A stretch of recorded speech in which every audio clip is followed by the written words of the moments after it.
everyone! So, since 2024 na po tayo ngayon, ay post ko na lahat ng mga videos ko sa 2023 para keeping memories at saka para mabura ko na din sa cellphone ko. So, ayan guys, andyan po tayo sa Capitol ng Tagum City, Davao del Norte. At yan, kung makikita nyo, ang dami nilang magagandang designs na ginawa kagaya niyan. Andyan si Snow White and the Seven Dwarfs. Ayan guys, isa lang po yan sa mga Christmas light decorations na ginawa ng Capitol dito sa Tagum City, Davao del Norte.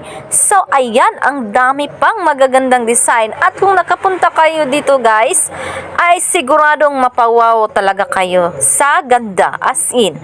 So, ako po talaga, pagdating ko dyan guys, ay napawaw po talaga ako. At sabi ko, ang ganda namang pasyalan dito. Ayan, napaganon po talaga ako. Kasi, ang gaganda ng mga decorations na ginawa nila guys. Bonggalicious po talaga. As in, bongga. So, ayan, pati mga kahoy, mga tree. Ayan, may mga lights. At dito, banda guys, napakaganda din dito. Ayan. Kung makikita nyo yung blue, yan yung parang parang maliit na palasyo. Ayan, ang gandang kumuha ng picture dyan. At nakapagpa-picture na nga ako doon.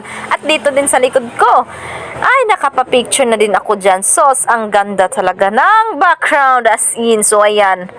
Ang ganda kung makikita ninyo. So, ayun lang po guys. Thank you for watching. Bye!